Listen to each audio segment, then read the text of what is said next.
mau liburan ke suatu tempat, ternyata habis di situ hujan deras. Assalamualaikum sahabatku semuanya, mudah-mudahan selalu dirahmati oleh Allah Subhanahu wa Ta'ala. Ini kita lagi di Harau, ya.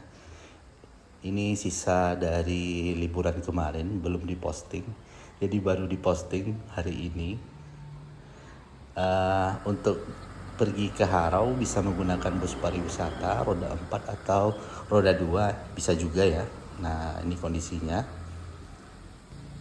Dan ini istriku tercinta bersama anakku Hanif. Halo Hanif. Dadah.